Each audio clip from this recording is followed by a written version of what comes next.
Who would like to volunteer? Hi, I'll go first. Sure. My name is Dr. Noreen Templin. I'm at Butler Community College, which is in Kansas. We're near Wichita, Kansas.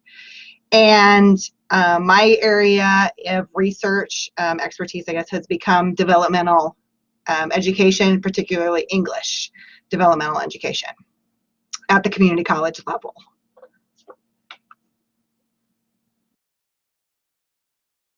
Okay, I'll go next. Hi, my name is Dr. Patricia Holzman, and I am at New Jersey City University.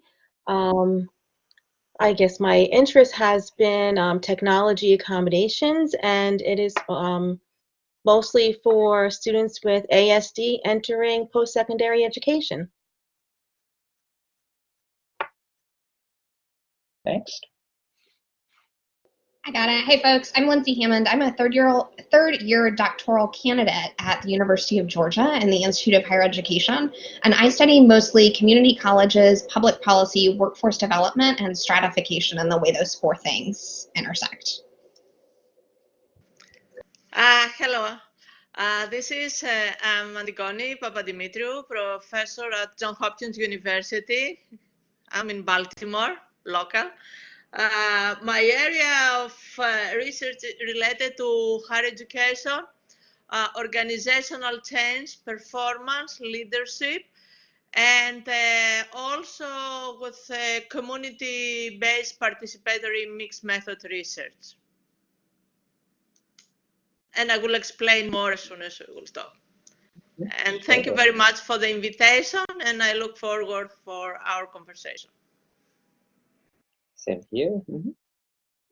Okay, I guess I'll go next. I'm Lisa DiDonato, and I am an institutional researcher at Mount San Antonio Community College in Southern California. We're located just the very eastern part of Los Angeles County. And so I mostly focus on our two federal grants, our Title V Hispanic Serving Institutions grant and our Title III Anapeasy Asian Pacific Islander Serving grant. And so a lot of the research I do has to do with those groups of individuals. But in general, my research is pretty much about determining if the things that we're trying on campus to improve whatever with students is working. So. Thank you very much.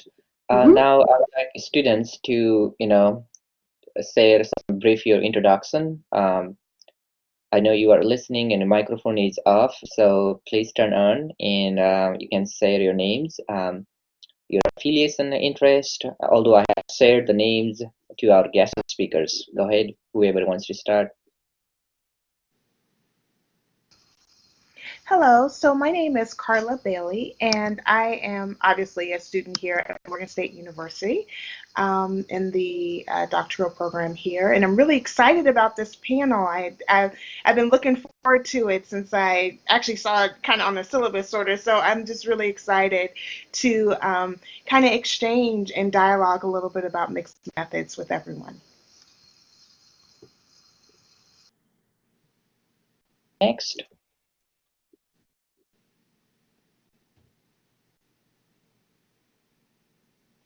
Well, I'll go next. My name is Cyrus Vance. I'm I guess, second-year doctoral student at Morgan State University Community College Education Program. I'm just here to get more ideas about mixed methods. I think my study, my initial thinking was doing a quantitative study, but mixed method might be the best format for it. So I'm just here to get ideas. Thank you. Hi, this is Shaw. And just like Cyrus, my second year student, we're both in cohort 49. And I feel the same way. I'm thinking about quantitative, but now I'm looking at mixed methods. So looking to get a lot from tonight. Thanks. Thank you. All right, Karen. We receive your message. Who is next? Hello, everyone. My name is Ahuifa Chibaka. I'm also a Morgan State University student in the doctoral program. At the moment, my research topic, I'm still working on it, but I do know that it will involve international students and how isolation can also play a part in terms of them adjusting to the campus life in general. Okay, Thank you, and I'm excited for this opportunity. great. Thank you. Next.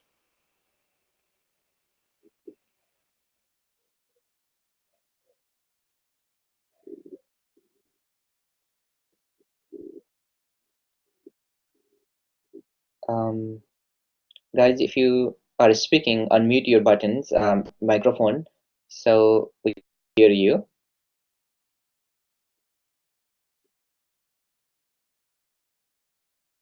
Or if you are experiencing any difficulties, you can dial in and join from the phone. I see some of you joining from the phone, which is great. I think we'll continue the introduction later, and now we go to the main part of our discussion. So I'd like to start the discussion asking the first questions about the personal experience of our guest speakers. So the question is, what is your recent mixed method article or presentation about? And how did you select mixed methods? So that's the first questions. Any one of you in the panel, may start.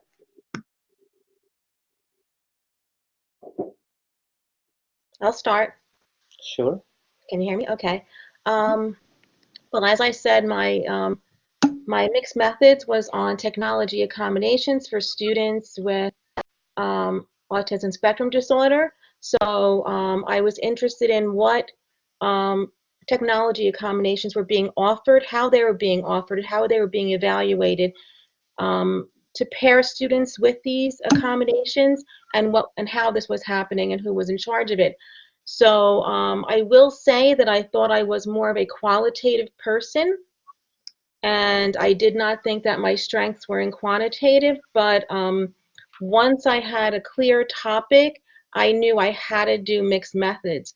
I knew I had to find the what and the why, and the only way to do that, to get a full picture and a valid explanation of what was going on and how these topics were being covered, I had to do mixed methods.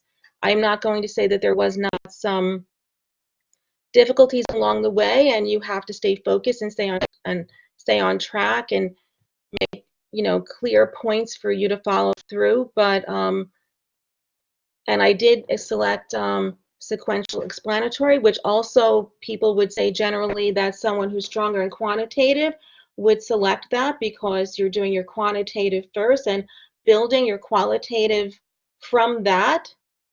But I needed to do a survey and then have interviews. So I knew that that was the way it was going to go. So sometimes your topic and really what you want to center on helps you decide what method you're going to use. Is that good? Is that enough? Someone else want to say? Much. Anyone wants to chime in? Hi, this is Antigone. Yeah, I agree with the previous one. And I would like to suggest to all students, and also I like to remind ourselves that mixed methods means the research question dictates the methodology. Not because we would like to use mixed method. We would like to see what we would like to examine. What is when qualitative research or quantitative research is insufficient to fully understand the problem. That's why you would like to use mixed methods, not because it's a trend, not because we would like to spend a lot of time. And you would like to take into consideration that mixed method is a time consuming. You need to have a lot of data collection analysis, either quantitative, qualitative, several designs. That means really you have first to understand the research, your research, the environment, and as well the research question.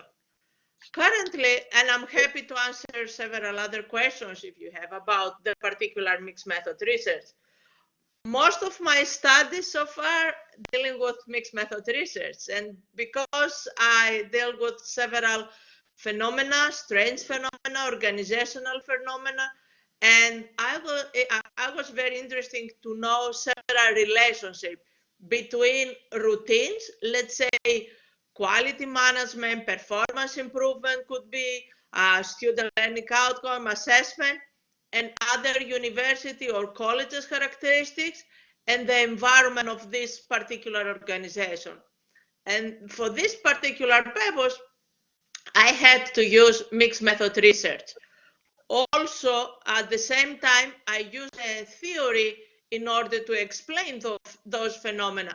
That's why also the particular theory I use, organizational theory, neo-institutional approach, which state that what type of pressures organizations like colleges, community colleges, universities, other organizations, they feel in order to adapt particular practices, routines. That's, as you can see, and probably I can share some slides, I had so many factors. I have several layers. That's why my research question dictates the methodology. Currently, I'm working on another challenging project here in Baltimore, which is community-based participatory research, where we would like to see to receive perceptions from residents in one of the Baltimore communities about well-being, resilience, and safety. Another challenge program, another challenge project, and for this purpose, we use this community-based mixed method design. Thank you very much. Anyone wants to add? I'll go next. So the title, I have to look here. The title of our paper is The Road Taken and Not Taken, A Tale of English Developmental Education Mixed Method Study. So I'm a professor of economics, so by education, I'm largely a quantitative person, doing mostly analysis, not qualitative at all. So this is actually a research for my dissertation, and what I was doing is I was taking the English developmental students and finding who passed and who didn't pass, and what the difference was. Was there a statistical difference? So it was all quantitative. And while I was working on it, I got a phone call from my associate dean, and he said, "Who has the data on the students who are in English developmental education?" I said, "Well, I have that data because I'm working on it." And he said, "Well, I need that data because I'm going to do my dissertation is on a qualitative study on the reasons students pass. I'm going to interview students on who passed." And that's how we actually found out that we were doing the same data set, the same students, and he focused on the qualitative, on why students passed the class, what factors led them to passing, and then I was doing the quantitative on why the difference between the passing and the non-passing students. So after we both defended our dissertations, which were only about 2 or 3 months apart, then he sent me his dissertation, and I combined them into a qualitative and a quantitative, into the mixed method study. So I took, essentially 2 dissertations and set it down to, about a 5-page paper. And that's what then is being published and what we're presenting at the CSCC conference. So I didn't actually do any of the qualitative study. I just took the research that he had done and combined it. And it's really interesting because then you can see the story of why they passed or what really helped them pass. And then you can look at the numbers and see who didn't pass. And so it's fun to see that. And it's much more robust than just my quantitative study, the part that I did.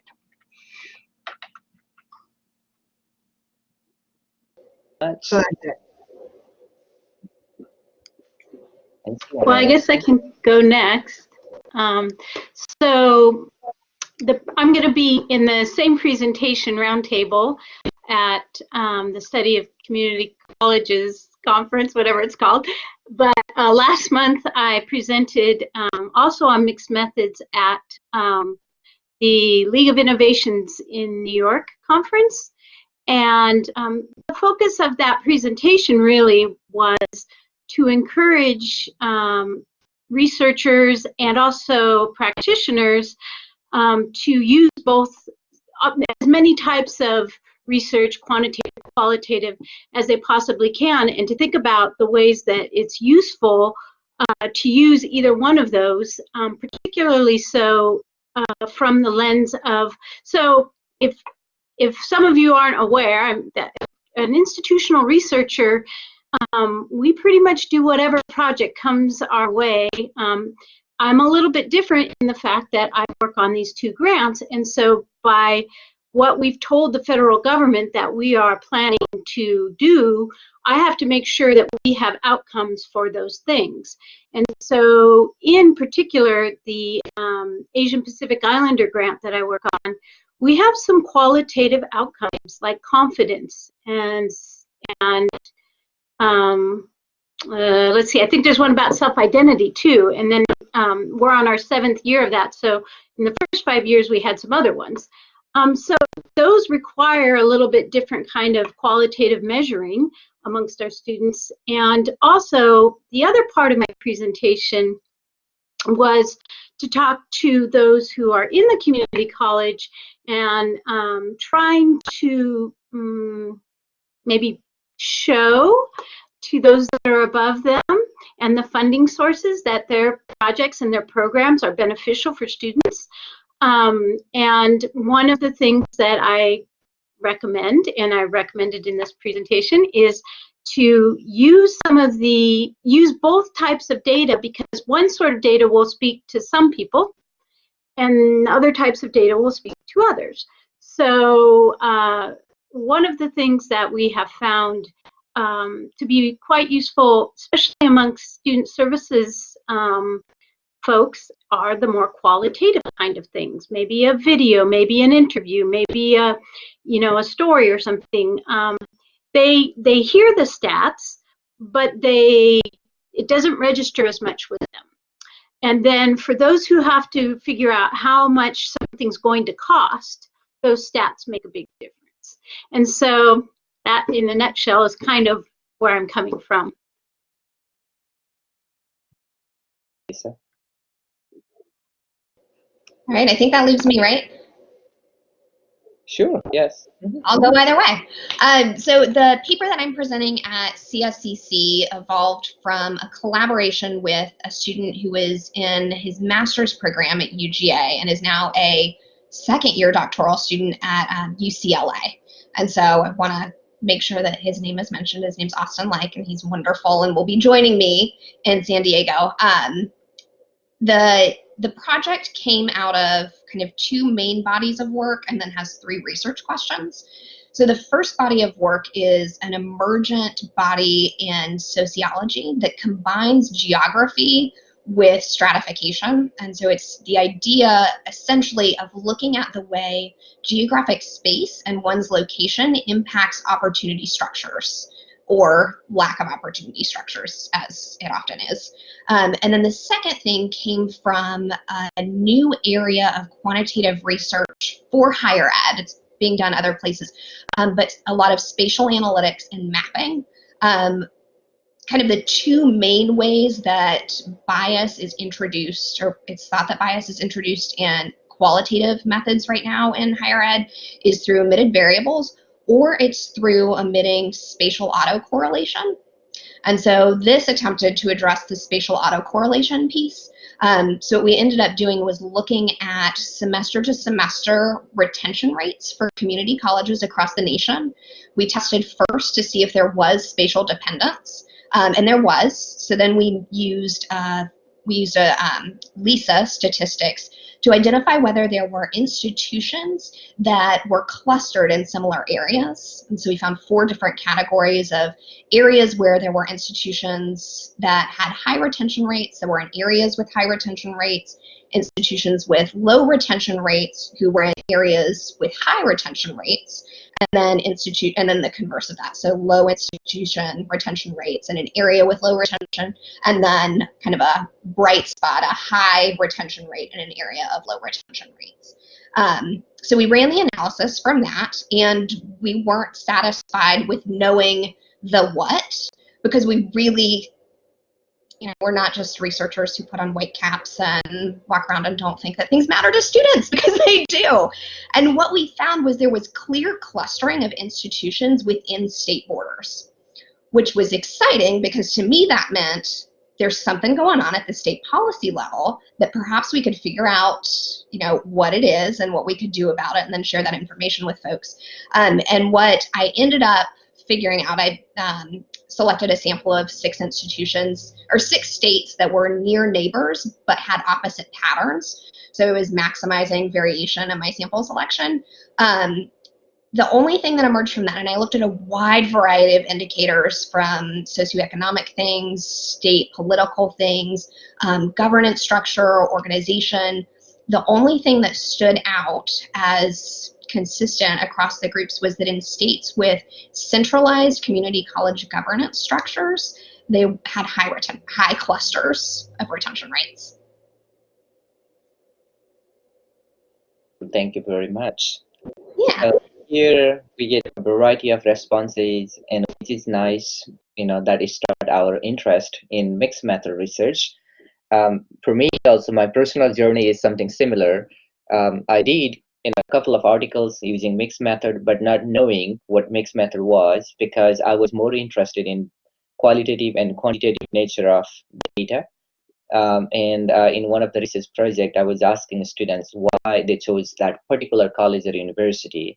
So I did the surveys, and survey did not answer my all questions. So I thought, why not to go behind the numbers? Is there more than these numbers that I play using SPSS? So yes, that gave me an opportunity to look into both set of data and look into the deeper, bigger picture of the research problem.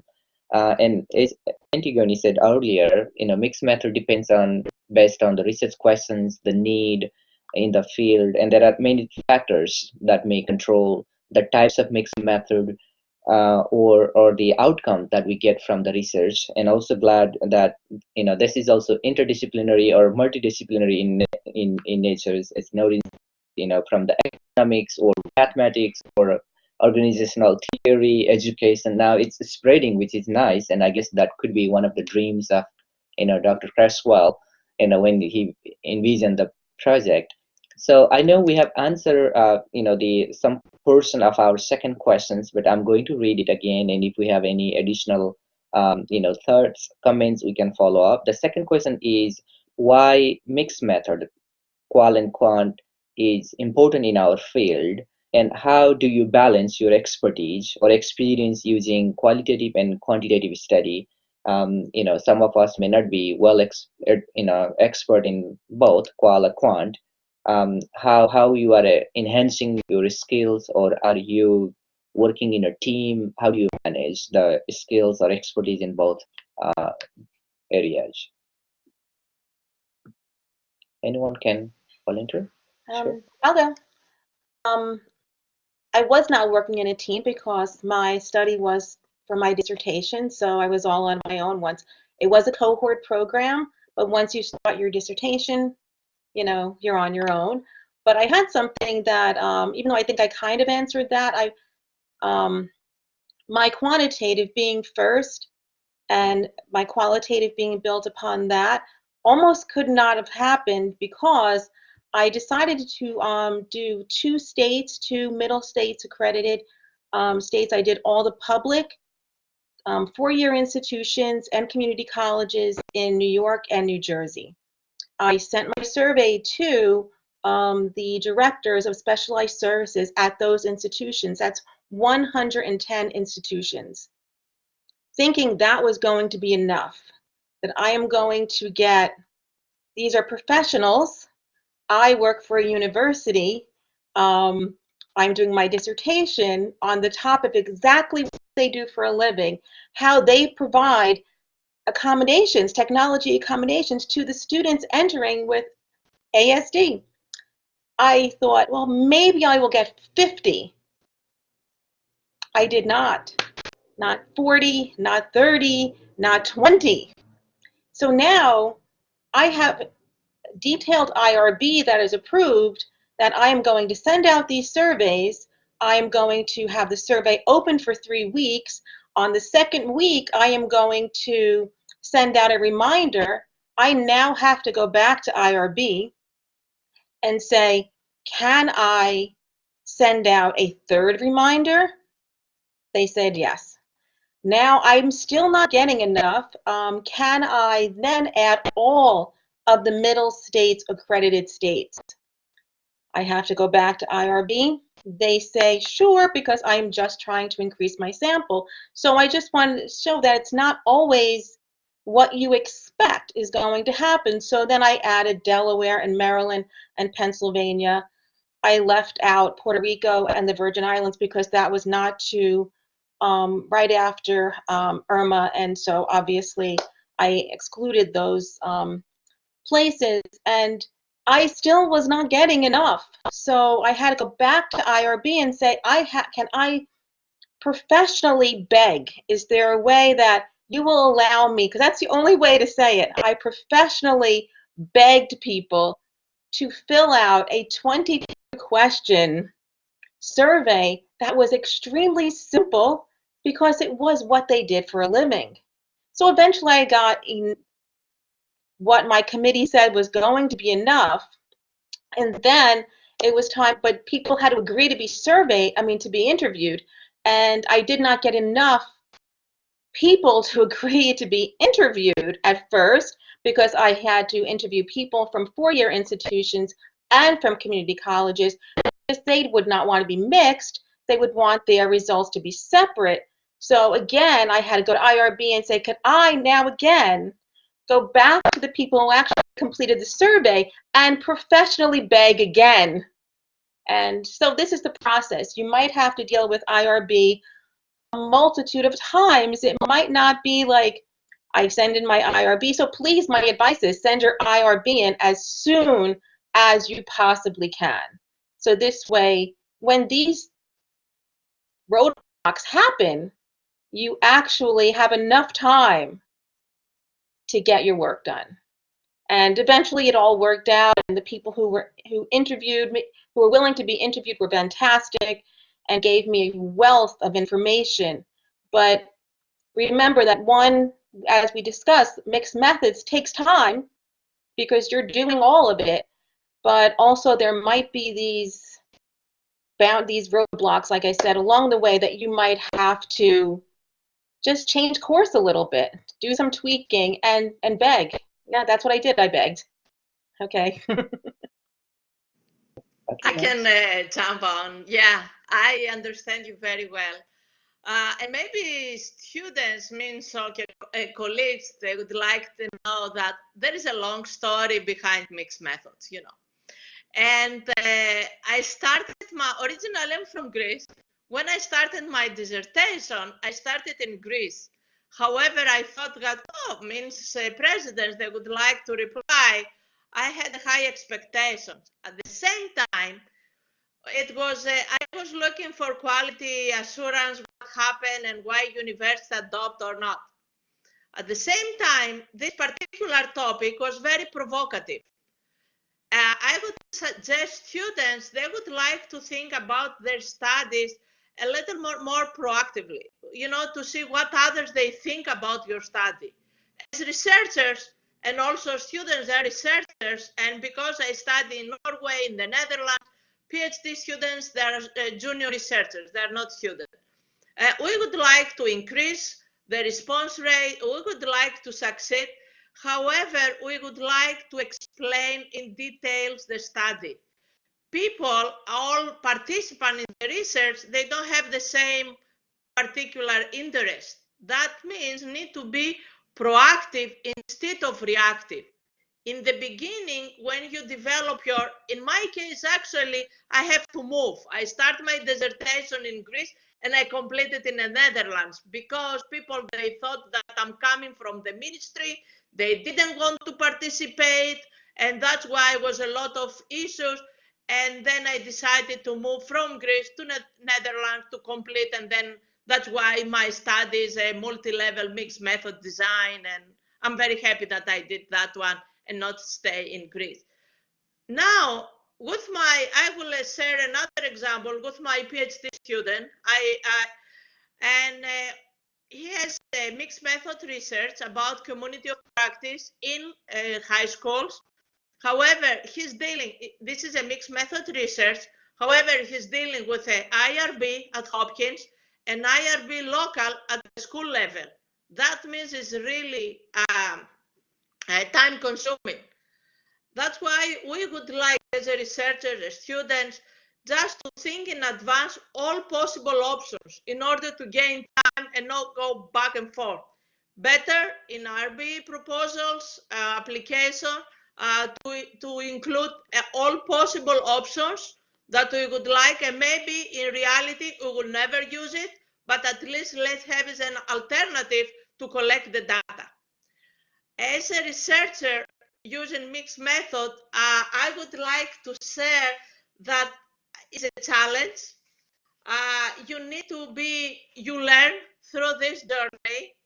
And I would like to share that there is a Greek author, namely Konstantinos Kavafi, and said that if you find poor, you know, this is in a poem about Ithaca, and said if you find poor Ithaca wouldn't have fooled you, wise as you will be have become, so full of experience, you will have understood by then what these Ithacas mean. For those working in a mixed method project, probably, and you would like to use mixed method because of the complexity of the problem or the situation, you will learn a lot. That's why means this poem reflects how researchers learn through their journey when they employ mixed method research. And my suggestions, because now I'm working with several people around the globe in several projects, you need always to listen. You need to be flexible. If you take the lead, just get back, because the goal is to complete the study, not to be the Professor H. Primantona. That's why you would like to follow, and you have your target, complete your goal, complete your dissertation, just mean to be very flexible and be more proactive instead of reactive. Yep. I'm going to add a little bit. So obviously mine was a team by default, but the person who wrote the qualitative part is an English, well, was an English professor by trade. So when I went to combine the two dissertations into a study, I found that his writing was much more flowery and a lot more verbiage. And in qualitative, it's very succinct. This is the data. This is what it means. Done. So it was a bit fun to kind of mix the flowery, and by nature, I'm not a flowery writer. So when you start writing and you're taking this flowery writing and there's like all these metaphors and everything in the qualitative, you're going to be a little more, that's a little more abstract, and so it was kind of fun to combine them and add some of that, and it makes it a little bit more fun to read, I guess. And so there is a little bit of a challenge when you're working in a team, because you have different writing styles. But it is a little bit more, and now the paper is a little bit not so almost like dry and just have numbers in it. So I just thought that was kind of an interesting, something I wasn't expecting when I went to combine them. But it was an interesting little thing. Lindsay, anything you want to add? Yeah. So maybe related to process of like, because I'm still very much growing as a researcher and coming into my own, the question of how do you balance everything resonates pretty strongly because I don't all the way know the answer to that for me. I think for a lot of folks, team approaches are really helpful because then you can maximize different folks' areas of expertise. This was a class paper for Austin, and so it was actually really easy for me to add a theoretical framework and then add a policy inventory onto it. And easy is a relative term. But I think looking for ways to maximize your strengths to answer questions that you really care about is probably the best advice I could give, or it's at least what I try to tell myself, because research is and can't be a really frustrating process. And so for me, I find that if I'm answering questions that I think will really make a difference in the lives of students, then it's worth slogging through.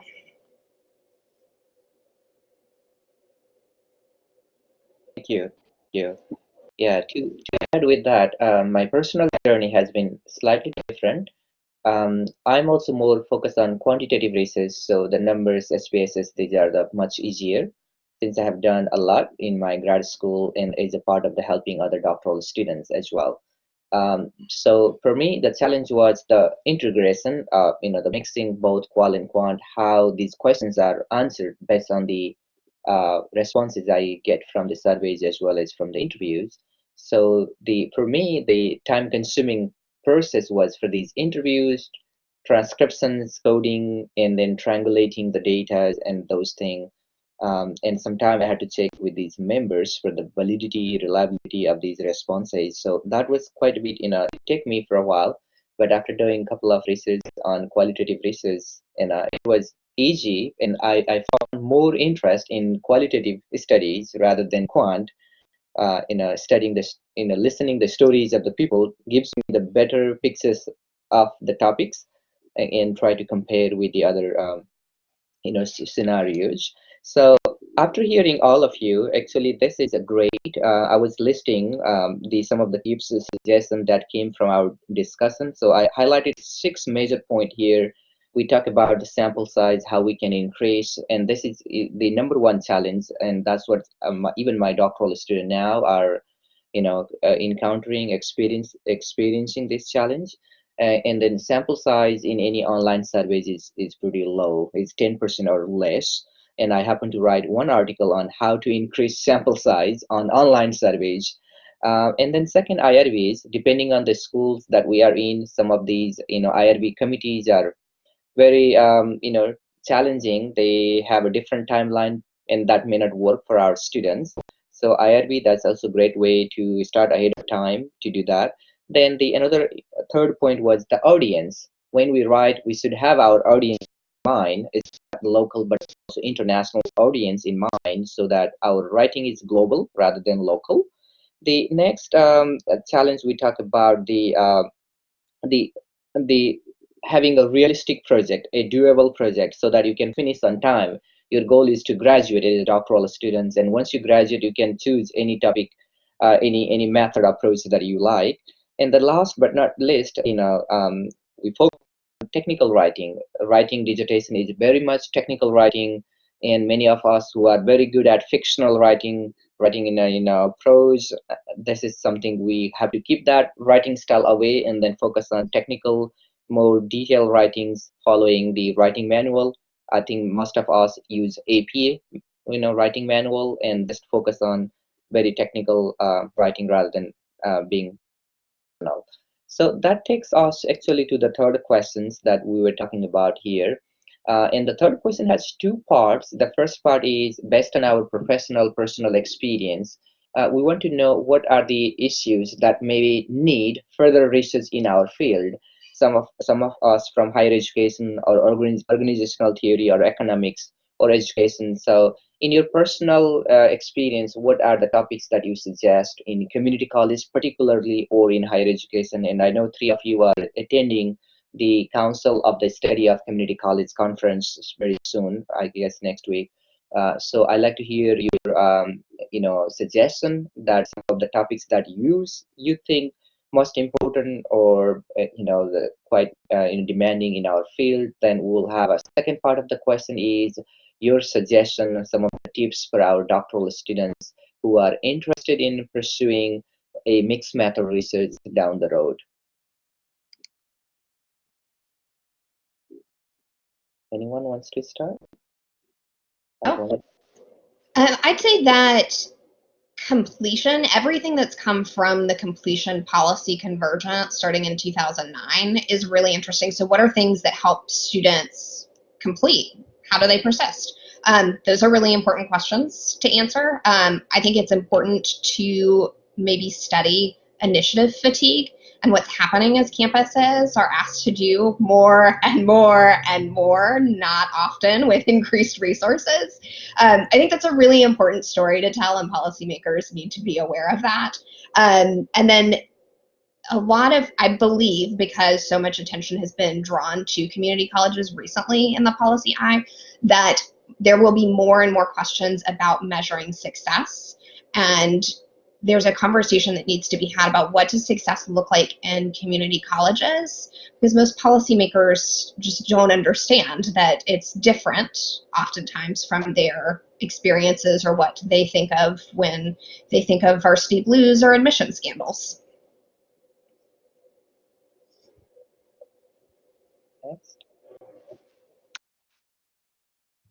I can talk. Yeah, very interesting thoughts. Yeah.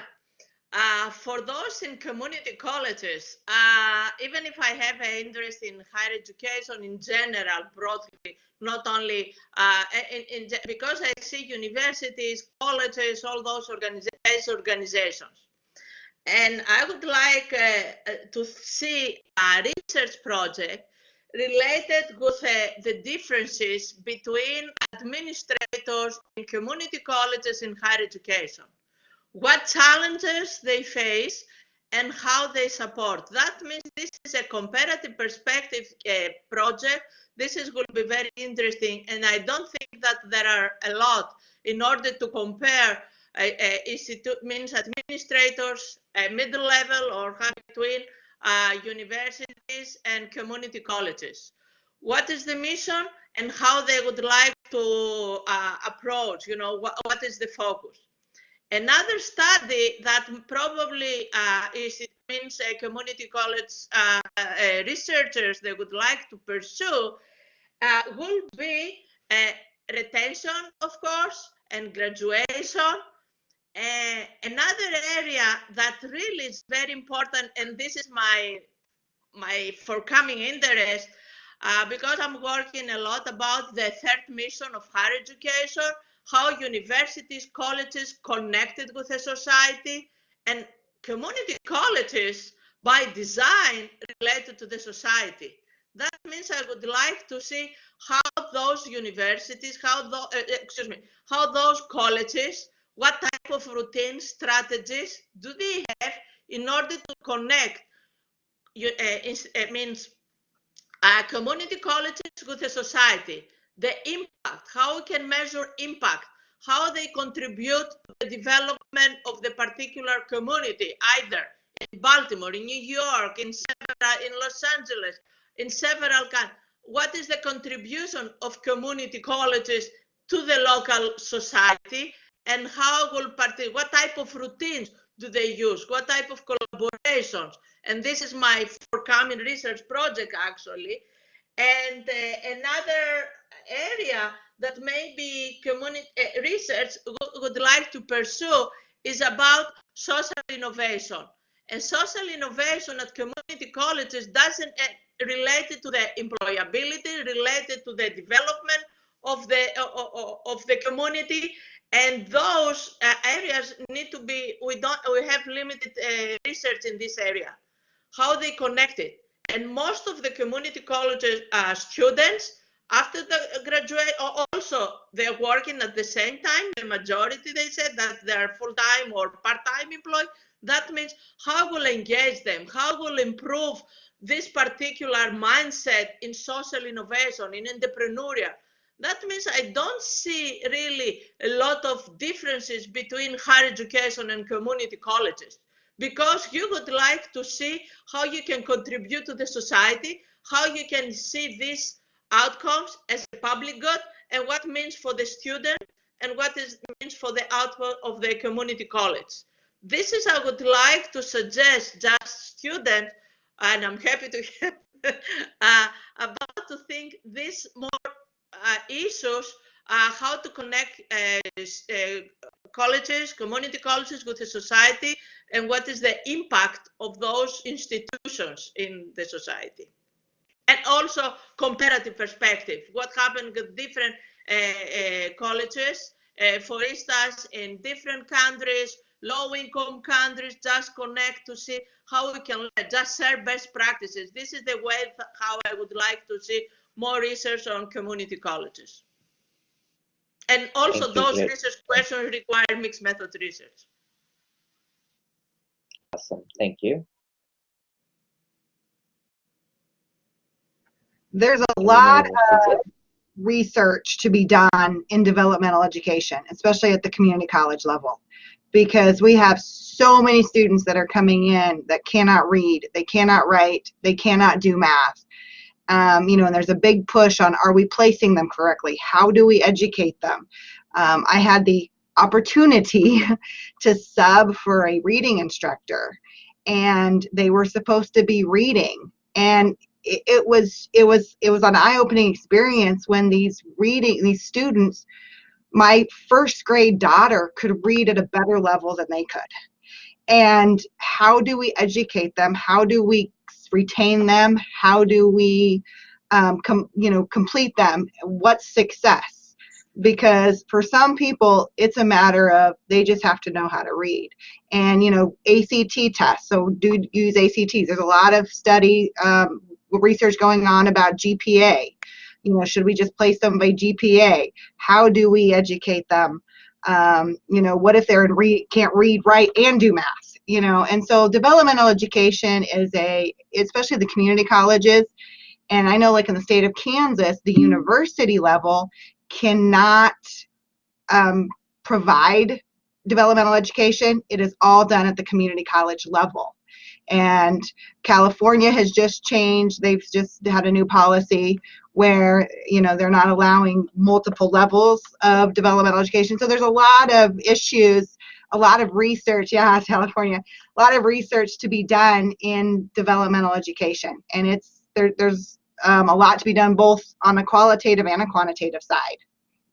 And California also is good in that they have a lot of data, but there's a lot of data, but nobody's doing anything with it. And so, again, there's a lot of research. So if you're really looking for a research topic, developmental education, at the community college level, there's so many different avenues and so many different aspects that you can take.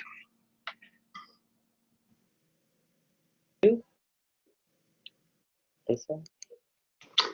Well, I think one of the issues for folks like me is that we're constantly churning out information for our colleges about our population so that we can tweak programs, so that we can, you know, improve the outcomes of our students, but yet still meet the requirements. And in California, placement test is bye-bye, and it's all based on, well, it was based on, it's changing all the time, basically, but it was based on the student's GPA and their last level of English or their last level of math.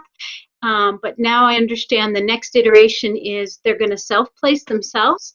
And I'm not opposed to that at all.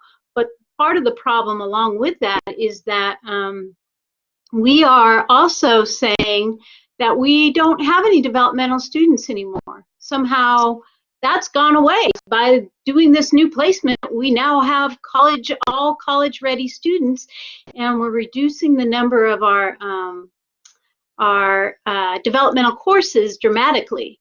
And so I feel like that you're right. I'm just agreeing with you that that would be great, because I think what's going to happen is we're going to see a whole bunch of people left behind and excluded. But one of the things that I think, so, we have a lot of data, but we don't get to publish very much because we're just always like, next project, next project, next project. But one of the things that I'm really interested in is how students, so this would make a great dissertation. I'm throwing that out there for you guys. How students' perceptions of themselves, what they come to education with, because, when someone walks in the room, like you see me, I'm a white female, right? And that may be the first thing you think about, but maybe I'm thinking about, my education level. That constantly follows me around. If you're in a profession where everybody has PhDs and you only have a master's, or you only have a bachelor's degree, or you don't even have that, you've just managed to just really work hard, you may always feel yourself being less because of that. And that, I think, affects people, what they come in with. And my example of this is amongst our Polynesian athletes that are part of our program in the Advocacy program. I was kind of astounded to find out that they all felt that everyone thinks they're stupid and they're only good for manual labor. I was really shocked to figure out that that was their perceptions of themselves, because the only thing I ever thought when I saw them was, wow, they're really big, but I never put any kind of like intelligence quotient on them or anything like that. But they walk around all the time. We've been combating that in our program, but walking around thinking that everyone looks at them and thinks these things about them. And so that element of self and how that affects what we do, I think that would be a great dissertation. Maybe it's already been done. I don't know. Yeah, that's very helpful. Thank you. Patricia, anything you had to? Yeah, one thing I'd like to add is that speaking of the research that I did, and my focus my whole life has been on students with special needs, and I'm a big pusher of the use of accommodations, and whatever those accommodations might be, some of them as simple as apps, but finding the right and that fits the need of that student. So preparing to do my dissertation, I found there's really no research or very little research at the post-secondary level. So what is happening, and obviously students have to be self-advocates at that point. When they leave secondary education and they might have been using a variety of accommodations, they now have to self-advocate. So research on that, it's not there. Research on how to get students to be self-advocates at that point, to be able to say that this is my disability and I need help when they do not have an obvious disability. So if you're in a wheelchair, everyone knows you're disabled. But if you have autism and you are not on the spectrum where you are showing a lot of the outward signs of it, you can be navigating through a campus and no one knows. But yet you're silently suffering because you're not getting your needs met. So bringing students, I did not use students in my dissertation, but that is something that really should be focused on. So then I think the next leg would be, here I'm throwing that out to see if anyone has that interest, finding what students really feel they need to help push them to advocacy. I follow up for this one, really very important. And also, it's very important, not only about the students with special needs or with a special, means with several different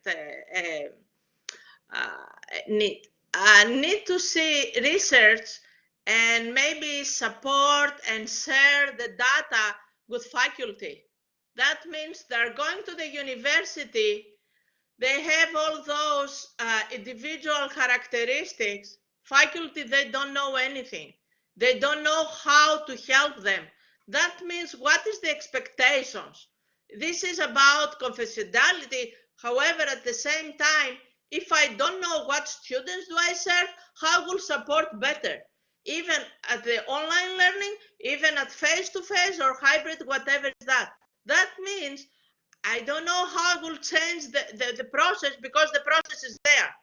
Means student affairs, they don't share data. How as a faculty, I will know that 20 of my students, do they have special needs? If they don't tell me, means, and if it is not visible. This is a study that we would like to have, and maybe to introduce policies, to change policies. This is the most important, because otherwise it's not about support services, student support services. It's how faculty support those students when I don't have any data. How I will know if one of my students is dyslexic without told me anything? That means this is impossible, and I never study, means, and I'm not a magician to realize the needs of the student. That means we need to find out how we'll connect and how we'll find out avenues to inform faculty how to help those the population. I'm going to add to Appreciate that, that.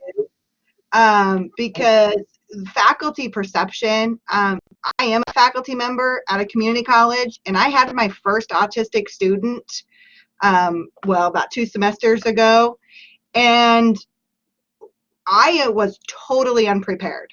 I knew the student was autistic, but there were times when the student would come into my office to talk to me and would stare off into space.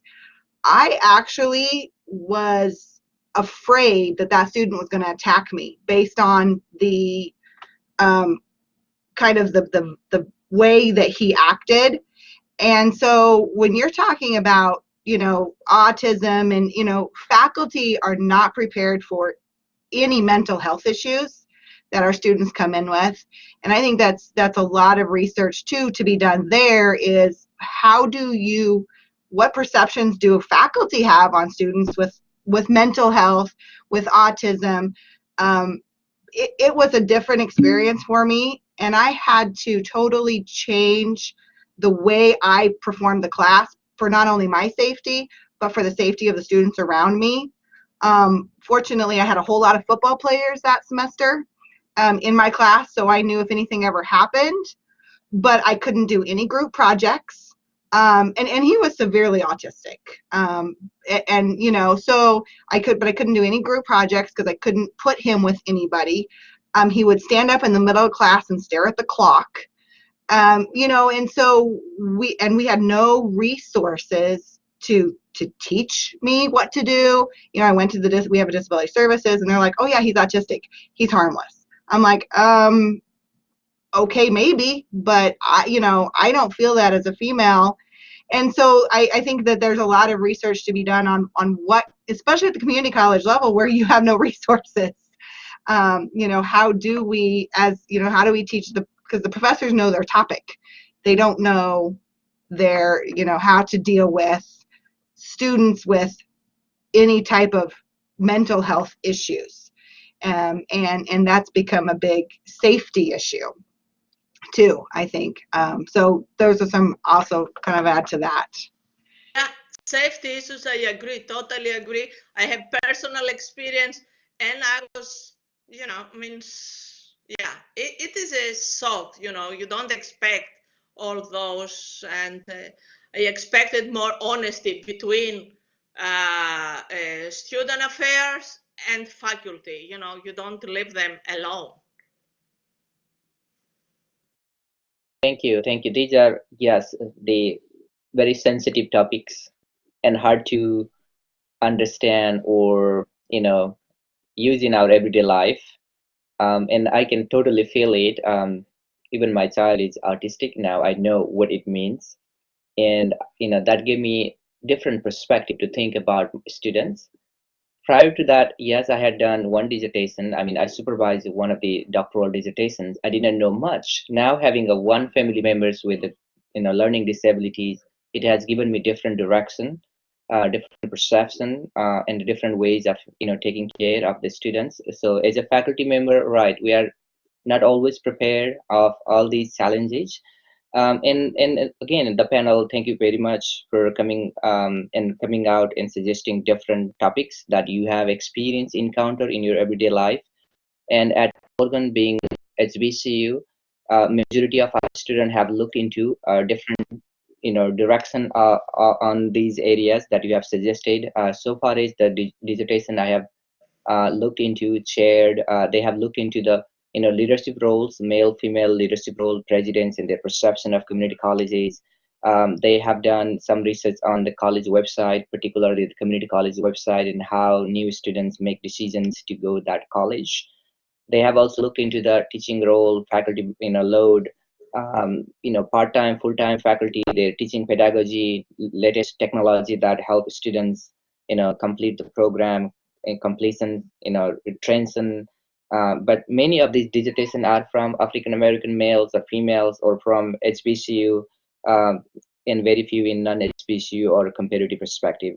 And the one of the topic Antigone suggests employability of the students or the programs, which is also very important. And few students I think in the program have done, but not a lot related to developmental education, or other areas that we have talked, particularly the learning disabilities and then support services available at community colleges.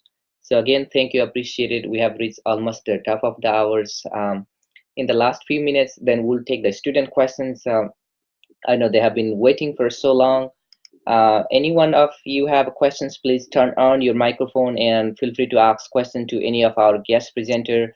And I know we have an excellent panel of 3 from community college, 2 of you from community college, and 3 from higher education, including 1 doctoral student who is in the 2nd or 3rd year of the program. So I think this is a really balanced panel. Now, time for questions. Please turn on your microphone and Karla, please. Hi. Karla, please. Yes, hi. So this is Karla. And first of all, thank you so much for sharing your experiences and your ideas. It is so valuable. This is so wonderful. Thank you so much for that. The question I have is, of course, pertaining to mixed methods. And when talking about mixed methods, one of the criteria, I guess, in order for the study to be mixed methods is the integration of the qualitative and quantitative data in their results. And so since I have not done a mixed method study, I'm really not intimidated, but really interested to see how that integration really works and if it's as challenging as I think it's going to be. Because I know, especially you, Dr. Templin, when you talked about you did the quantitative and then your colleague did the qualitative and then you brought it together. Like, how was that experience for you? I'm just wondering how that integration is going to work. Yeah, actually, it was quite easy because the thing was we used the same data set. So that's where we came from. So, we had a set of we did 1 year, and so we had, like, he did so he took the set of students, and then I took the same set of students. I mean, it's essentially what we did. So the integration was actually really easy because you're using the same data. You're using the same set of students. You're not using, when you're doing a qualitative and a quantitative, you're not using, this set of students over here, and then we're going to do this set of students. So it worked really well because it was the same set. And so just going through and integrating it, basically the lit review was exactly the same. Like, we did our lit reviews separately, but then we compared them, and we used pretty much all the same sources. And so our lit review was almost, and again, we did them totally separate. We didn't collaborate on our lit reviews because we did our dissertations totally separate. We just happened to know that we were using the same data set. So when I brought them together, it wasn't that hard because the lit review is exactly the same, or very, very, very similar. And then you just said, well, here's the qualitative part, and then here's the quantitative part, because it was the same data set.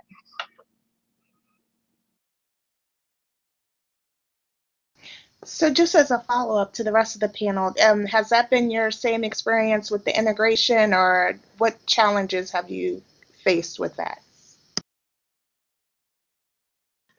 I think it's kind of fun because you get results from these two separate things, and at least for me, mine was explanatory sequential, and so I had the what, and I wanted to know maybe the why or the how or what could explain that, and so I got to put those together and more so tell a story, and so depending on the way that the research design you pick for the next methods, that will look different.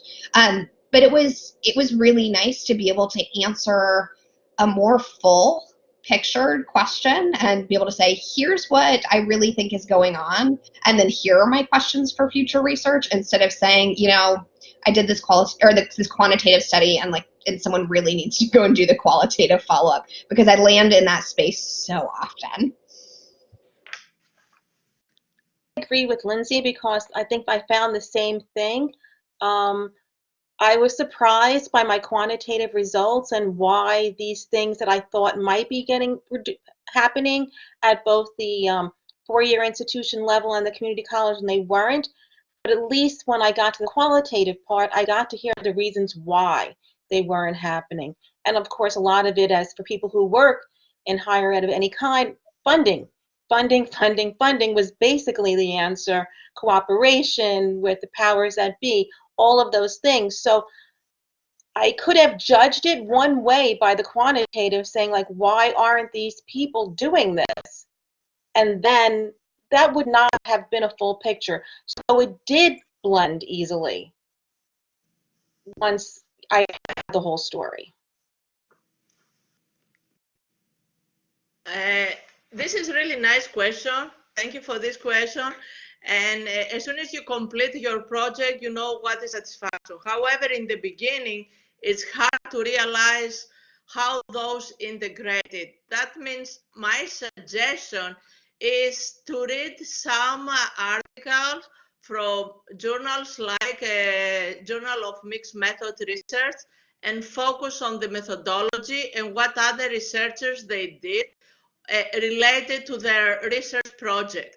That means when you review articles or books, just focus on the methodology and try to, especially in published in a Journal of Mixed Method Research, because there is a need in those particular articles to highlight how you integrated, what policies, what practices, what challenges or limitations. That means I will suggest find out what area of topics you would like to consider, and then try to read several articles and to see how those researchers, they integrate the results, especially in a published author. There is a challenge when there is no consistency. And then you have to develop another project in order to find out the inconsistencies between quant and qual research. And yeah, this is also another challenge in a multi-level studies, what several times happen. And maybe this particular challenge dictates that you need to have another type of study with either to have some additional, either with focus interviews or focus group in order to see why there is inconsistency between those two data. However, in the beginning, I will suggest just to have a look of in methodologies of several mixed method studies. This is really, and you're learning when you're doing. This is always how you can explore those challenges. Great, thank you so very much. Do you have any other questions? We can take maybe one or two more questions.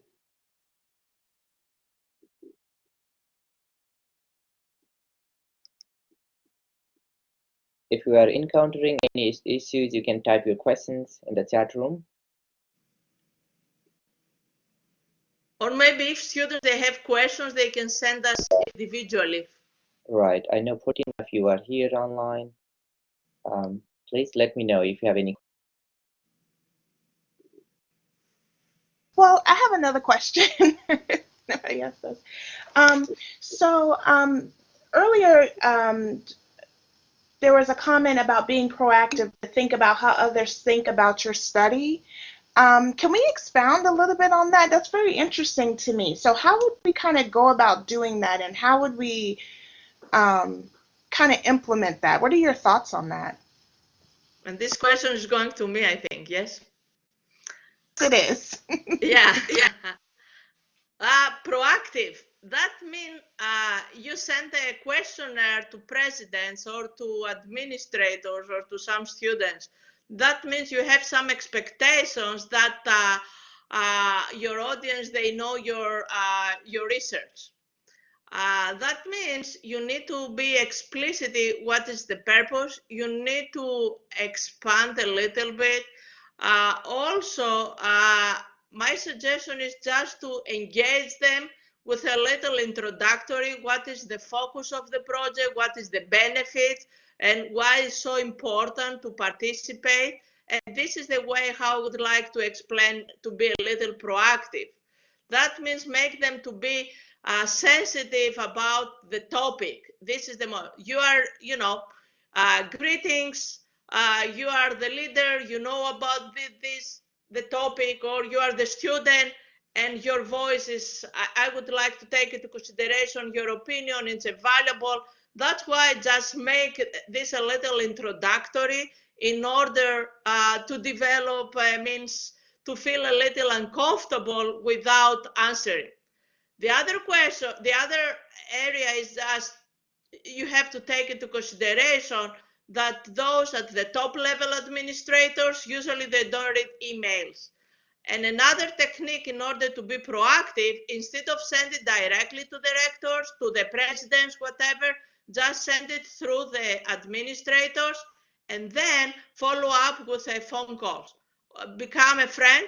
They call dog keepers, all those, and become a friend, and they will help you.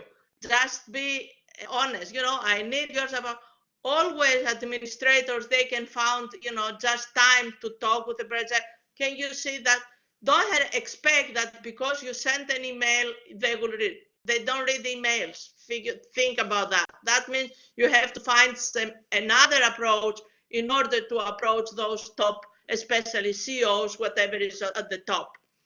And as of your student, make them to feel very comfortable with your questionnaire and make them to believe that the leaders and they know, and there is a subject experts.